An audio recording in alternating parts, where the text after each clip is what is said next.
سورۃ المزمل، بسم اللہ الرحمن الرحیم. اب یہ جوڑا ہے سورہ مدثر اور مزمل، اور یہاں سے آگے تمام صورتیں جوڑوں کی شکل میں آئیں. یہ ہے 73ویں صورت. تو 28 صورتیں ابھی جو ہے وہ موجود ہیں اس کی، اور پھر 14 اور، تو گویا کہ 35 صورتیں جو ہیں، کیونکہ 114 ہے تو صورتیں. یہ جتنی بھی آئیں گی اب 36 صورتیں، یہ سب کی سب جو ہیں یہ جوڑوں کی شکل میں. یا ایھا المزمل یا ایھا المدثر، بالکل ایک طرح سے انداز. یا ایھا المزمل، اے کمبل میں لپٹ کر لیٹنے والے، صلی اللہ علیہ وسلم. فداہ آباؤنا و امہاتنا، قم اللیل الا قلیلا، کھڑے رہا کرو رات کو سوائے اس کے تھوڑے سے. قیام اللیل کی حقیقت یہاں سمجھ لیجئے. حدیثیں سنتے ہیں آپ جمعوں کے اندر، سب نے سنی ہوگی. من قام رمضان ایمانا واحتسابا. اب وہ قیام کیا ہوتا ہے؟ 1 گھنٹے. تراویح 20 پڑھی گئی، بلکہ عشاء سب ملا کے 1.5 گھنٹے میں فارغ ہو گیا. قیام اللیل کا نصاب یہ ہے. من قام رمضان ایمان. وہ تو حضرت عمر نے بہت بڑا صحیح فیصلہ کیا کہ عوام کے لیے جنہیں اینٹیں ڈھونی ہے، کسی چلانی ہے، ان کے لیے ممکن نہیں ہے. لیکن خاص طور پر جنہیں اللہ نے سہولت دے دی ہو، جو ہر سال 1 مہینے کی چھٹی لے سکتے ہیں، بجائے وہ سیر کرنے کے لیے چھٹیاں لیں، وہ 1 مہینے کی چھٹی لیا کریں نا رمضان. قیام اللیل سے صحیح طور سے اس کی برکات سے مستفید ہو، راتوں کو جاگے. یا ایھا المزمل قم اللیل الا قلیلا، کھڑے رہا کرو رات کو سوائے اس کے تھوڑے سے حصے کے، نصفہ، آدھا اس کا، اب انقص منہ قلیلا، یا اس میں سے کچھ کم کر لیں یعنی تہائی، او زد علیہ، یا اس میں بڑھائیے یعنی 2/3. ورتل القرآن ترتیلا، اور ٹھہر ٹھہر کر رک کر قرآن پڑھتے جائیں. قیام اللیل کے ساتھ اصل ہے قرآن. چنانچہ اس کے بعد جب اس کا خلاصہ نکال دیا گیا قیام اللیل کا، تہجد کی نماز وہ اب مختصر کر دی گئی. جب فرض نمازیں آ گئی تو قیام اللیل اب ختم ہوا، اب وہ تہجد کی نماز ہے. وَمِنَ اللَّيْلِ فَتَہجد بِهِ، اس قرآن کے ساتھ تہجد. یہ نہیں کہ وہ تو یاد ہی نہیں قرآن، تو چند صورتیں ہیں وہ 8 رکعتیں پڑھی اور پھر بیٹھ گیا کسی اور طرح کے ذکر میں، وہ تہجد نہیں ہے. قرآن کے ساتھ اس کے لیے قرآن یاد کرو. رتل القرآن ترتیلا، ترتیل کہتے ہیں ٹھہر ٹھہر کر ایک لفظ پر غور کرتے ہوئے قرآن کو پڑھنا. انا سنلقی علیک قولا ثقیلا، ہم ان قریب آپ پر ایک بہت بھاری بوجھ ڈالنا. اس سورہ مبارکہ میں ابتدائی آیات جو ہیں غالباً 9، یہ تیسری وحی ہے جو محمد عربی صلی اللہ علیہ وسلم پر آئی، اور جو چوتھی وحی آئے گی وہ سورہ مدثر میں ہے، جس میں حکم ہے تبلیغ کا. وہ بھاری وزن آنے والا ہے آپ کے کاندھے پر، اب آپ کو تیاری کر لینی چاہیے. تیاری کیا ہے؟ اگرچہ آپ پہلے سے معراج انسانیت پر فائز ہیں، تاہم اس بار نبوت اور کار رسالت کی ذمہ داریاں اٹھانے کے لیے ابھی آپ کو کچھ اور ریاضت کرنی پڑے گی. راتوں کو کھڑے رہے، قرآن کو اپنے اندر جذب کرے. ان ناشئۃ اللیل ہی اشد وطئا واقوم قیلا، یقیناً رات کا یہ جاگنا یہی تو ہے کہ جو خوب مضبوط ہے، مؤثر ہے نفس کو کچلنے میں. واقوم قیلا، اور جو قول ہوتا ہے وہ سیدھا ہوتا ہے، سکون ہے، اطمینان ہے. اس وقت آپ کے اور رب کے درمیان کوئی حجاب نہیں. ان لک فی النہار سبحا طویلا، دن کے اوقات میں تو آپ کے لیے بڑی مشقت ہے، مصروفیت ہے. کبھی کوئی آیا کہہ گیا یہ تو مجنون ہے، اب آپ کے دل میں کدورت ہو گئی پیدا، کچھ نہ کچھ تکبر پیدا ہو گیا. رات کو کچھ نہیں ہے، آپ ہے اور آپ کا رب. مذکور اسم ربک وتبتل الیہ تبتیلا، اپنے رب کا نام جپا کرو اور بالکل ہر طرف سے کٹ کر اسی کے ہو جاؤ. تبتل اس کو کہتے ہیں. لیکن یہ کہ بے ہما اور باہما سب کے ساتھ رہو، سمجھیے اپنے آپ کو جیسے قیامت کے دن کھڑے ہونا ہے اکیلے، کوئی ساتھ نہیں آئے گا، نہ بیٹا نہ بیٹی، نہ بیوی نہ شوہر، نہ باپ نہ ماں، کچھ. یہ ہر شخص کی ایک انڈیویجویلٹی ہے، اس کی اپنی ایک شخصیت ہے. لیکن دعوت کے لیے، تبلیغ کے لیے آپ کو لوگوں کے ساتھ رہنا ہے. لیکن آپ کے ذہنی رشتے، توقعات، امیدیں، دوستیاں، قلبی رشتے کٹ جانے چاہیے. سب سے کٹ کر صرف اللہ کے ساتھ. رب المشرق والمغرب، وہ تو رب ہے مشرق کا بھی مغرب کا بھی، لا الہ الا ہو، اس کے سوا کوئی معبود نہیں. فاتخذہ وکیلا، بس اسی کو پکڑ لیجئے اپنا جو ہے کارساز. واصبر علی ما یقولون واہجرہم ہجرا جمیلا، اور جو کچھ یہ کہہ رہے ہیں اس پر صبر کی. یہ مجنون کہہ رہے ہیں، شاعر کہہ رہے ہیں، صاحب کہہ رہے ہیں، تو کہہ رہے ہیں صبر. واہجرہم ہجرا جمیلا، ان سے تعلق منقطع کیجئے لیکن خوبصورتی کے ساتھ. لٹ مار کے علیحدہ نہیں ہونا ہے، قالوا سلاما، علیحدہ بھی ہونا ہے. وَإِذَا خَاطَبَهُمُ الْجَاهِلُونَ قَالُوا سَلَامًا، خوبصورتی کے ساتھ، تاکہ آج یہ بات نہیں سن رہے تو کل دوبارہ ان سے ملنے کا موقع ہو تاکہ بات کی جا سکے. یہ بالکل ابتدائی دور کی بات ہے. پھر وہی بات آگے، ذرنی، مجھے چھوڑیے، ذرنی والمکذبین اولی النعمہ، چھوڑیے مجھے اور یہ جو جھٹلانے والے ہیں، جو بڑی نعمتوں کے اندر ہم نے ان کو رکھا ہے. اولی النعمہ، ہم نے ان کو کھانے پینے کو دیا، اولاد دی، بڑی سی جائیداد دے دی.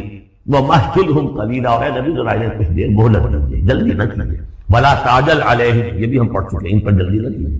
مَهِّلْهُمْ قَلِيلًا، آخری پارے میں بھی آ جائے گا سورۃ مہلہم امہلہم رویدا، تو ان کو ذرا مہلت دیجیے تھوڑی دیر۔ انا لدینا انکالا وجحیما، ہمارے پاس ان کے لیے بیڑیاں ہیں، آگ ہے، وطعاما ذا غصۃ، کھانا وہ ہے کہ جو حلق میں اٹک جائے گا، زقوم میں منہ ماریں گے، وعذابا علیما، اور دردناک عذاب۔ یہ جا رہے ہیں کشا کشا ادھر، لیکن یہ کہ ابھی ہمیں وہ اجل مسمى جب آئے گی اس وقت تک کے لیے ہمیں مہلت دیں گے، بھی رسید راز کریں گے۔ یوم ترجف الارض والجبال وکانت الجبال کثیبا مہیلا، جس دن کے کانپے گی زمین بھی اور پہاڑ بھی لرزیں گے، اور ہو جائیں گے پہاڑ جیسے ریت کے پھسلتے ہوئے تودے ہوئے، جیسے آپ نے سینڈ ڈیوز دیکھے ہوں گے وہ پھسل رہی ہے ریت ادھر سے ادھر، یہ پہاڑ کوہ ہمالیہ یہ بھی اس طرح کا تودا بن کے اور پھسل کر اور سب برابر ہو جائے گا، لا عوج فیہ ولا امتا، نہ کوئی ٹیڑھ رہے گا، نہ کوئی موڑ ہوگا، نہ کوئی اور، سیدھی چٹیل جائے۔ انا ارسلنا الیکم رسولا، دیکھو لوگو اے قریش، ہم نے تمہاری طرف اپنا رسول بھیج دیا ہے، شاہدن علیکم، شاہدن علیکم، جو تم پر گواہ بنے گا، یہاں تمہیں گواہی دے گا اپنے قول اور اپنے عمل سے حق کی، اور وہاں تمہارے خلاف کھڑا ہوگا، اے اللہ میں نے ان کو پہنچا دیا تھا۔ کما ارسلنا الی فرعون رسولا، جیسے کہ ہم نے بھیجا تھا فرعون کی طرف بھی اپنا رسول حضرت موسیٰ علیہ السلام۔ فعصا فرعون الرسول، تو فرعون نے بھی رسول کی یعنی حضرت موسیٰ کی معصیت کی، ان کا نافرمانی کی، فاخذناہ اخذا وبیلا، تو ہم نے پکڑ لیا اس کو بڑا وبال والی پکڑ۔ فکیف تتقون ان کفرتم، اب اگر تم کفر کرو گے تو تم کیسے بچ جاؤ گے؟ فرعون نہیں بچا، قوم نوح نہیں بچی، قوم عاد نہیں بچی، قوم ثمود نہیں بچی، قوم شعیب نہیں بچی، عمورہ اور صدوم کی بستیاں نہیں بچی، تم کیسے بچ جاؤ گے؟ فکیف تتقون ان کفرتم یوم یجعل الولدان شیبا، اس دن جس دن کا کہ جو دن کے بوڑھوں بچوں کو بوڑھا کر دے، قیامت کا دن، اس کے شدائد، اس کی سختی ہے۔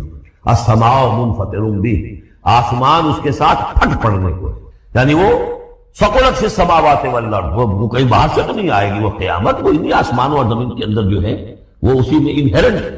السماء منفطر بہ، آسمان پھٹ جائے گا۔ کان وعدہ مفعولا، اور اللہ کا وعدہ پورا ہو کر رہے گا۔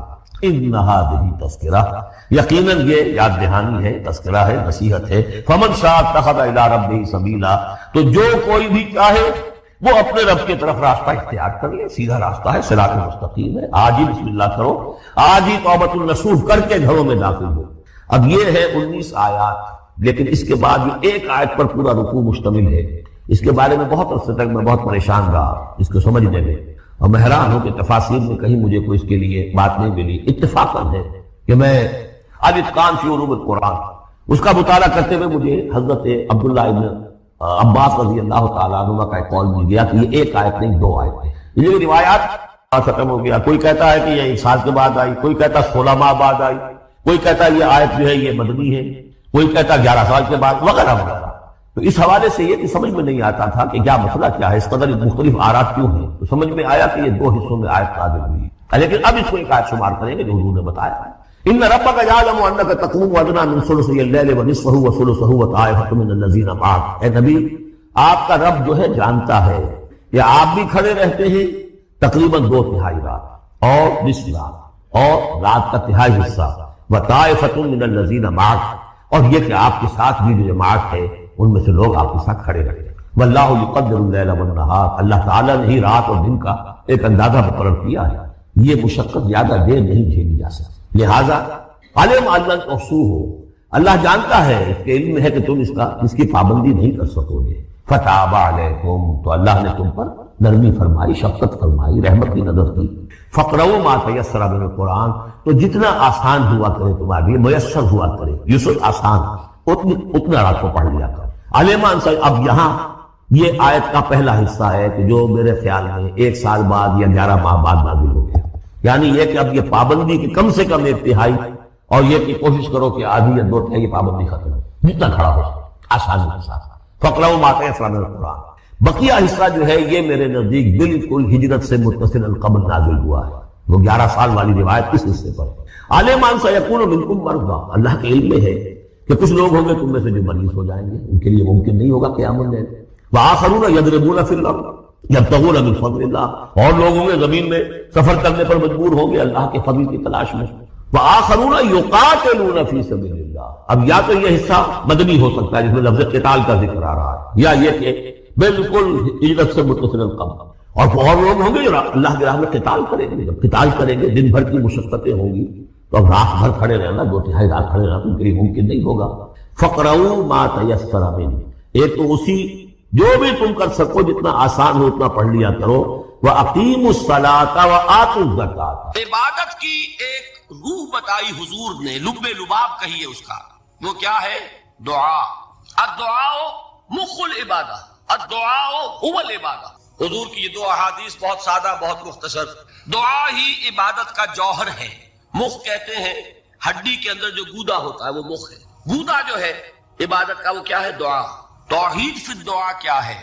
صرف اللہ کو پکارا جائے. اور شرک فی الدعا، جس کو بھی پکاریں گے آپ مدد کے لیے اس کو آپ نے معبود بنایا ہے. کسے باشا یہ مسئلہ سمجھ لیجیے. لا تدعو مع اللہ احدا، اللہ کے ساتھ کسی کو مت مانگو. حضور نے فرمایا کہ جوتی کا تسمہ بھی مانگنا ہو تو اللہ سے مانگو. اللہ نے تو دروازہ کھولا ہوا ہے، جو چاہو مانگو، کسی اور سے مت مانگو. دیکھیے ایک علمی مسئلے اور ہوتے ہیں. یہ جو روحانیات کا معاملہ ہے، عالم ارواح میں کیا صورت ہے، ارواح صرف کہیں اللہ کے پاس کسی کولڈ سٹوریج میں ہے یا اس کا اس دنیا سے بھی کوئی تعلق ہے، یہ علمی مسائل ہیں. فرض کیجئے اس وقت کوئی ارواح یہاں موجود ہو، فرض کیجئے، میں اس کا انکار نہیں کروں گا، ہو سکتا ہے کہ ہو سکتا ہے کوئی روحانیت والا شخص بتا بھی دے کہ ہاں فلاں کی روح موجود ہے، ہوگی بھائی، اسے نظر آتی ہوگی، ٹھیک ہے. یہ بھی ہو سکتا ہے کہ کوئی شیطان جن ہو اور وہ دھوکہ دے رہا ہو کہ میں فلاں کی روح ہوں، ہو سکتا ہے کہ نہیں. لیکن یہ بھی ہو سکتا ہے، وہ بھی ہو سکتا ہے. مجھے اس سے بحث نہیں. مجھے جس سے بحث ہے وہ یہ ہے کہ مجھے پکارنے کی اجازت نہیں. ہوا کرے کسی کی روح موجود ہو، ہوا کرے، مجھے میرے رب کی اجازت نہیں ہے کہ میں اسے پکار. مدد مانگوں گا اللہ سے، دعا کروں گا اللہ سے، استغاثہ کروں گا اللہ سے، تکلیف کے لیے دعائی دوں گا اللہ کی. اب اللہ جس سے چاہے کروا دے، کسی روح کو بھیج دے، کسی فرشتے کو بھیج دے. مجھے کیا ہے؟ مجھے آم کھانے ہیں، پیڑ نہیں گننے. فلاں روح نے آگے کام کر دیا، کرے بھائی، میرا کام بننا چاہیے. اور فرشتہ آ گیا، اس نے کام بنا دیا، کرے، مجھے کیا غرض ہے اس سے، میرا کام بننا. میرا مسئلہ یہ ہے کہ مجھے پکارنا ہے صرف اللہ کو. اس کی بھی قدرت ہے کسی کو نہ بھیجے، نہ کسی روح کو بھیجے، نہ ملائکہ کو بھیجے، بغیر کسی کے جو چاہے کر دے. اللہ کا مرضی ہے، وہ چاہے کسی روح کو بھیج دے، کسی فرشتے کو بھیج دے. مجھے اس سے غرض ہی کوئی نہیں. مجھے تو اپنی تکلیف کا دور ہونا مطلوب ہے، اس کے لیے میں پکاروں گا. سمجھ رہے؟ دیکھیے میں سادہ ترین کر رہا ہوں مسئلہ.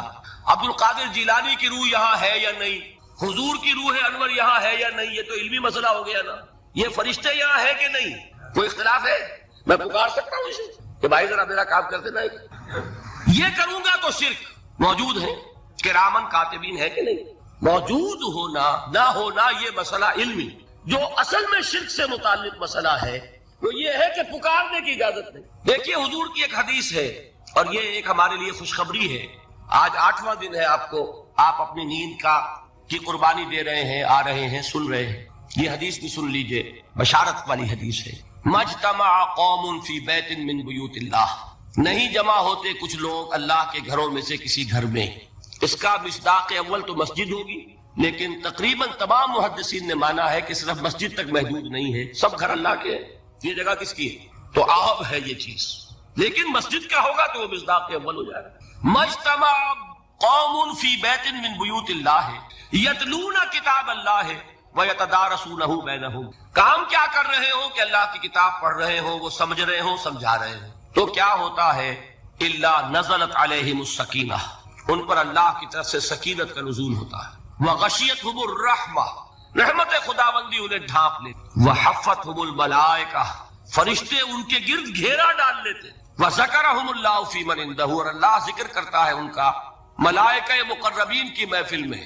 دیکھو تم کہتے تھے یہ انسان بڑا گھٹیا ہے، میرے وہ بندے اس وقت میرے گھر میں جمع ہے صرف میرے کلام کو سمجھنے کے لیے. اللہ فخر کرتا ہے، ذکر کرتا ہے. اللہ میرا بندہ جب مجھے اپنے دل میں یاد کرتا ہے، میں بھی اسے اپنے دل میں یاد کرتا ہوں. جب میرا بندہ کسی محفل میں میرا ذکر کرتا ہے، میں اس سے کہیں بہتر محفل میں اس کا ذکر کرتا ہوں. اللہ کی محفل تو ملائکہ اعلیٰ کی ہے، ملائکہ مقربین کی. بہرحال اللہ کو تم اپنے دل میں مستحضر رکھو، اللہ تعالیٰ کو یاد رکھو. دوبارہ فرمایا احفظ اللہ تجدہ امامک تجاہک، اللہ کو یاد رکھو تو اپنے سامنے موجود پاؤ گا جب چاہو دعا کرو. تو احفظ اللہ تجدہ امامک یا تجاہک، اپنے سامنے. اذا سألت فاسأل اللہ، اب آ گیا وہ مرکز. دیکھو جب مانگو اللہ سے مانگو، غیر اللہ کے سامنے ہاتھ دراز کرو ہی مت. ایک حدیث میں آتا، یعنی حرام نہیں ہے، دنیاوی قواعد اصول قوانین کے تحت کسی سے مدد چاہنا، کوئی سوال کرنا حرام نہیں ہے. آپ سوال کریں، اسی پر دنیا قائم ہے، ایک دوسرے کے ساتھ تعاون. لیکن اونچا مقام کیا ہے؟ کسی سے سوال مت کرو، سوال نہ. یہاں تک کہ جوتے مانگنے کا تسمہ تمہیں درکار ہے تو بھی کسی سے مت مانگو، اللہ سے مانگو. کیا پتہ اللہ کس کے دل میں ڈال دے اور وہ آ کے تمہیں تسمہ پیش کر. ہوتا ہے ایسا مسافات جو اللہ کے ساتھ لو لگا کر رکھنے والے ہیں، ان کے تو ایسے واقعات ہوتے ہیں کہ دل میں ایک بات آئی اور اس کے بعد کوئی بات جو ہے وہ کوئی شخص آ گیا اس کو وہ بات ہوئی. کیونکہ لوگوں کے دل جو ہے وہ تو اللہ کی 2 انگلیوں کے مابین دل چاہتا پھر دیتے. کیا پتہ اللہ کسی فرشتے کو انسانی شکل میں بھیج دے. آتا ہے فرشتہ، آتا ہے انسانی شکل، آپ کی تکلیف کو رفع کر دے، آپ کی ضرورت کو کسی ہو. یہ ہے توحید کا لب لباب. یوں سمجھیے اسلام کی جڑ کیا ہے؟ ایمان. اسلام کا جو خارجی نظام عمل ہے، انفرادی اعمال ہو، اجتماعی ہو، ان سب کی روح رواں کیا ہے؟ ایمان. ٹھیک، ایک بات ہو گئی. ایمان کا خلاصہ لب لباب کیا؟ ایمان باللہ.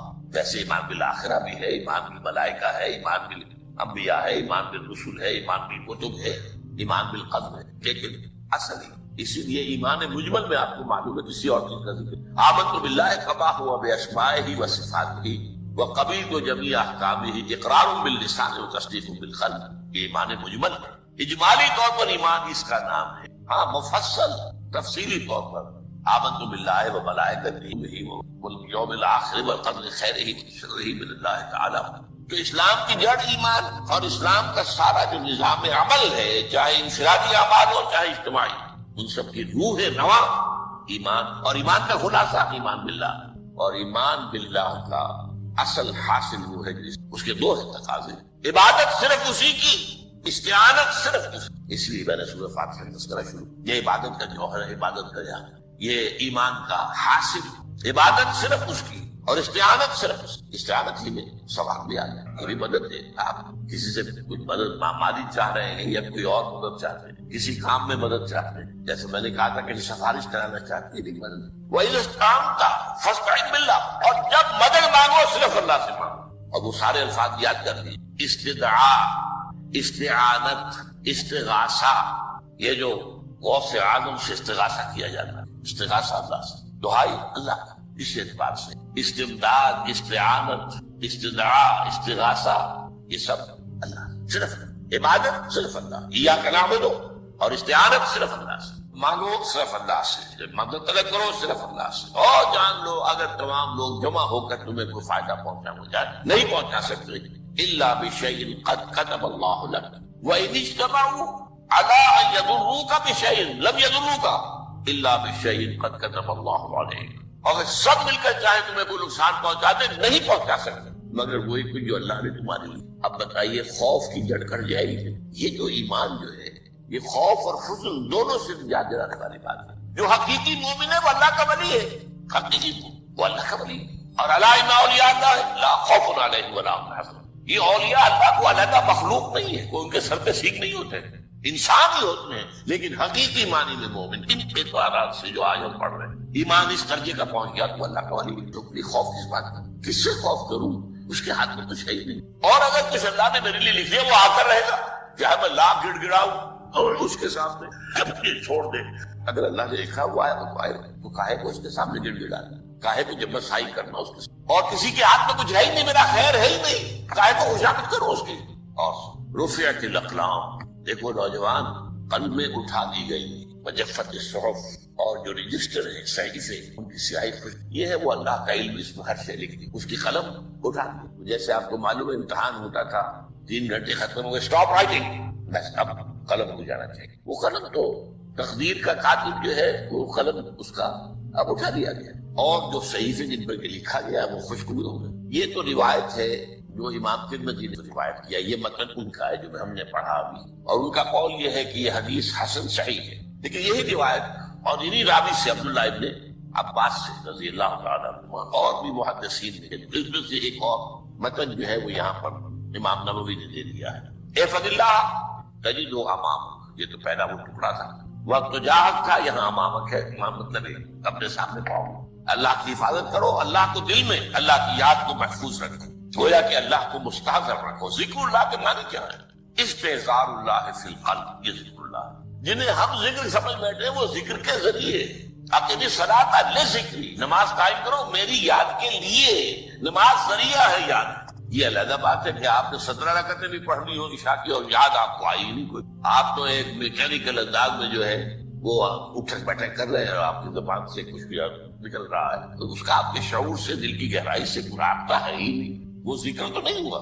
ہاں نماز فرض تھی، وہ ادا ہو گئی، یہ فرض ادا۔ تو جنہیں ہم نے ذکر سمجھا وہ ذرائع ذکر، اللہ اللہ سبحان اللہ سبحان اللہ زبان سے، یہ تاکہ اس کے نتیجے میں وہ ذکر حاصل ہو جائے۔ استحضار اللہ فی القلب، ذکر کے معنی ہے استحضار اللہ فی القلب، تعرف الی اللہ فی الرخاء۔ اور دیکھو کشادگی کے وقت میں تم اللہ کو یاد رکھو، اللہ کی طرف رجوع کیے رہو، بھول نہ جاؤ۔ وہ نہ ہو جو کبھی کہا تھا بہادر شاہ ظفر کے اشعار میں سے، بہت دور کا شعر ہے، ظفر آدمی اس کو نہ جانیے چاہے کتنا ہی روح فاضل تکا، جسے عیش میں یاد خدا نہ رہی، جسے تیش میں خوف خدا۔ وہ ہے کشادگی کی حالت میں، جب تمہارے لیے کشادگی، اللہ کی طرف رجوع کیے رکھو۔ یہ عارف کا فکشن، تو اللہ اپنی توجہ تم پر رکھے گا، شدت کے تمہیں کوئی تکلیف ہے اس تکلیف کو تم پر آسان کر دے گا۔ تکلیف تو آنی ہے، لکھی ہوئی ہے، وہ تو آئے گی، لیکن یہ کہ اللہ تعالیٰ اس کی شدت کو، ایک ہی چیز ہے جس کو ایک انسان بہت شدت کے ساتھ محسوس کر رہا ہے، دوسرا آدمی اتنا نہیں محسوس کر رہا ہے، احساس کا معاملہ ہوگا۔ وہ تو اصل میں اگر انسان کی نرز کٹی ہوئی ہے تو احساس ہو گئی سرسی کی، تو اس اعتبار سے اللہ تعالیٰ تمہارے لیے اس شدت کی کمی کرے۔ وَاعْلَمْ أَنَّمَا أَخْطَأَكَ لَمْ يَكُنْ لِيُصِيبَكَ، اور جان لو جو چیز تم سے چھوٹ گئی ہے، رہ گئی ہے، وہ ہرگز تمہیں ملنے والی نہیں تھی۔ اب آپ نے کسی ملازمت کے لیے درخواست دی ہے، درخواستیں مانگی گئی ہیں، اپنی سی محنت کر لی، نہیں ملی ملازمت، اب آپ بیٹھے ہوئے افسوس میں، رنج میں، غم میں، فلاں نے یہ کر دیا، فلاں نے یہ کر دیا، وہ فلاں جو ہے بڑی تکڑی سفارش لے آیا تھا، فلاں نے رشوت دے دی، چھوڑو میاں اس کو، وہ تمہارے لیے نہیں تھی۔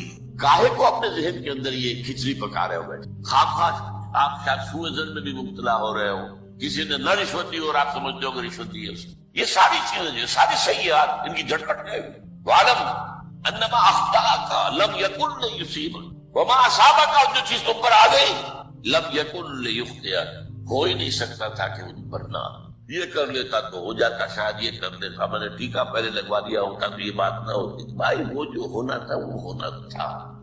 اب یہ وہ چیز ہے جس سے انسان میں کیفیت پیدا ہوتی، تسلیم و رضا۔ ہم بھی تسلیم کی خو ڈالیں گے، بے نیازی تیری عادت ہی صحیح، اے اللہ جو تو نے چاہا مجھے۔ اسی لیے میں نے آپ کو آیت سنائی سورہ تغابن کی، ما اصاب من مصیبت الا باذن اللہ، کوئی مصیبت نہیں آتی مگر اللہ کے اذن سے۔ ومن یؤمن باللہ یہد قلبہ، جو اللہ پر ایمان رکھتا ہو اللہ اس کے دل کو ہدایت دے دیتا ہے۔ ہدایت کس بات کی؟ تسلیم و رضا۔ دوستاں سلامت کہ تو خنجر آزمائی، نہ شبت نصیب دشمن کے شبت ہلا کے دے گا، اے اللہ تیری طرف سے ہے، مجھے قبول ہے، اور بظاہر مجھے تکلیف ہو رہی ہے لیکن یقیناً اس میں میرا کوئی خیر ہے۔ بیدک الخیر، تیرے ہاتھ میں تو خیر ہی خیر ہے، جو بھی تیری طرف سے آئے۔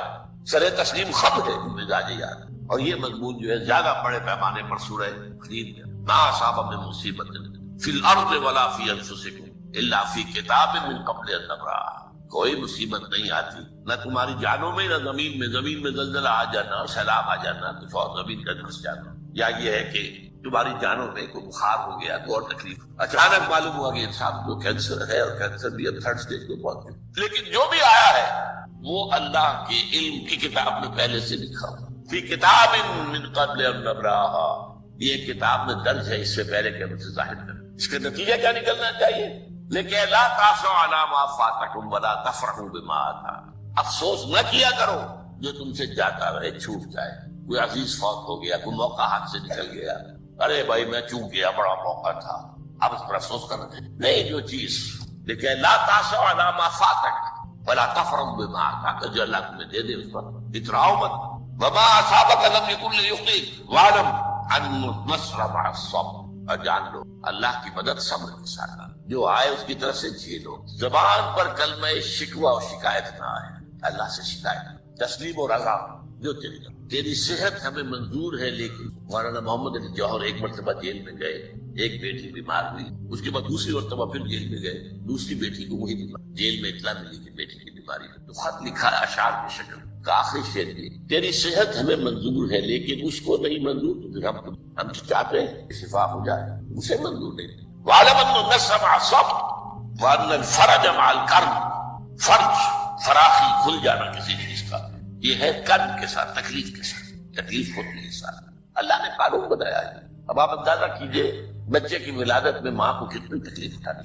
آج کل تو فیشن ہو گیا ہے، سیدھے سیدھے جاؤ آپریشن کراؤ تکلیف سے بچ جاؤ، لیکن یہ ہے کہ یہ بھی آپ کے علم میں ہوگا، وہ ساری تکلیف جیسے ہی بچے کو لا کر ماں کے برابر لٹایا ہے، ساری تکلیف ختم، پھر جو راحت میسر آتی ہے۔ ان الفرج مع الکرب وان مع العسر یسرا، اسی لیے میں نے وہ آیتیں بھی پڑھی تھی، ان مع العسر یسرا ان مع العسر یسرا۔ اس دنیا میں یہ اللہ نے نظام بنایا ہے، سختیاں جھیلنی ہی ہوں گی۔ لقد خلقنا الانسان فی کبد، ہم نے انسان کو پیدا کیا مشقت کے اندر، مشقت تو کرنی پڑے گی، کسی کی جسمانی مشقت زیادہ، کسی کی ذہنی مشقت زیادہ، مشقت سے چارہ کسی، تو یہ ہے ان مع العسر یسرا ان مع العسر یسرا۔ بارک اللہ لی ولکم فی القرآن العظیم ونفعني۔ جدوں کافر اسی پچ ہو گیا، پھر تشبیہ مسلح کی کرنا، اساں ظاہر نوں رب منیا اے، باطن دا اللہ کی کرنا، اساں ظاہر نوں رب منیا اے، باطن دا اگر آپ کا اللہ کے ساتھ ڈائریکٹ کمیونیکیشن قائم نہیں ہوا، نماز جسے کہا گیا کہ الصلاۃ معراج المومنین، جو قرب حضور کو حاصل ہوا معراج میں، وہ ایک بندہ مومن دنیا میں رہتے ہوئے حاصل سکتا ہے۔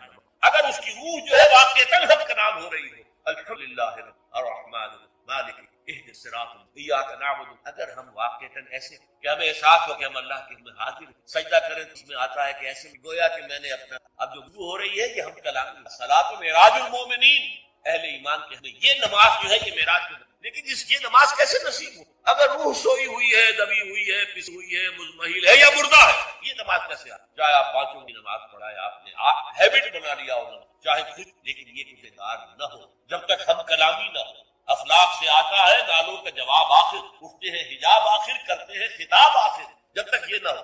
جیسے کہ میں حدیث انشاءاللہ آج سناؤں گا سورہ فاتحہ کی، کہ اللہ تعالیٰ کے سامنے جب کھڑا ہوگا، جب کہتا ہے انی وجہت، دائیں بائیں سے بالکل اپنا تعلق کاٹ کر میں نے اپنا رخ کر لیا ہے اس اللہ کی جس نے آسمانوں۔ اب یہ توجہ وجہت، اگر یہ تو ہے چہرہ تو ہم نے کر لیا خانہ کعبہ کی طرف، اندر سے ہماری روح متوجہ نہیں ہوئی، وہ سوئی پڑی، مجھے پتہ ہی نہیں کہ کیا ہو رہا ہے، تو اس صورت میں وہ کیا ہے؟ ظاہری بات تو پوری ہو گئی، نماز کا ثواب ہو جائے گا، فرض کی ادائیگی کا۔ یہ ہے وہ بات کہ وَإِذَا سَأَلَكَ عِبَادِي، اے نبی جب میرے من توانا ہو حیات تازہ سے، وہ ہم کنار ہو، اور پھر وہ میرے بارے میں میرا تقرب ہے، اب آپ سے پوچھے تو کہیے میں قریب اجیب دعوت الداعی اذا دعان، یہ ہے وہ دعا، میں ہر پکارنے والے کی پکار، ہر دعا کرنے والے کی دعا کو سنتا ہوں، قبول کرتا ہوں، جواب دیتا ہوں جہاں کہیں بھی مجھے پکار، اذا دعان۔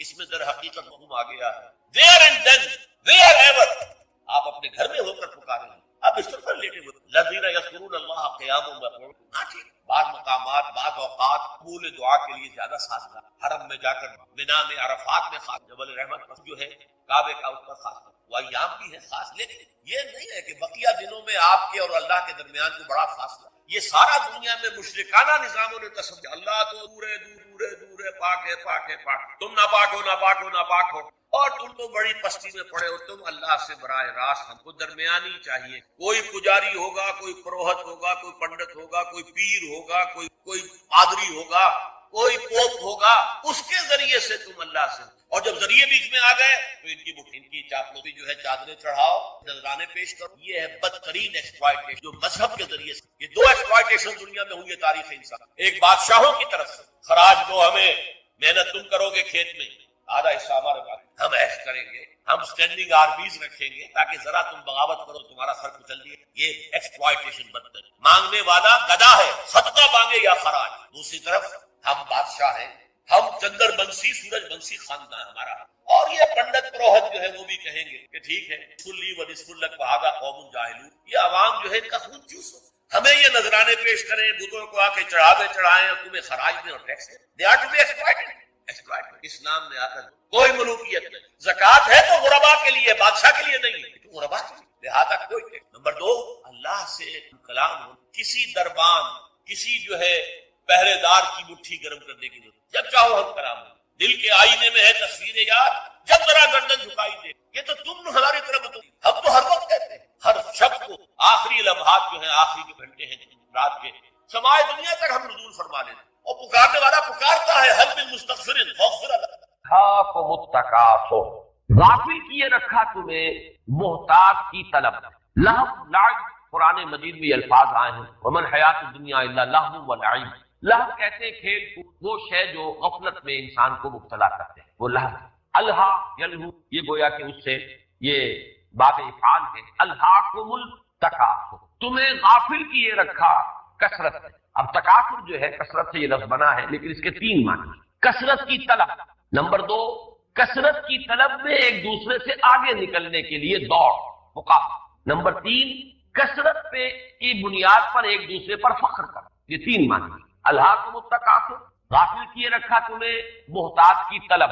الہاکم التکاثر، غافل کیا تمہیں محتاج کے حصول میں ایک دوسرے سے بازی لے جانے کی دوڑ سے۔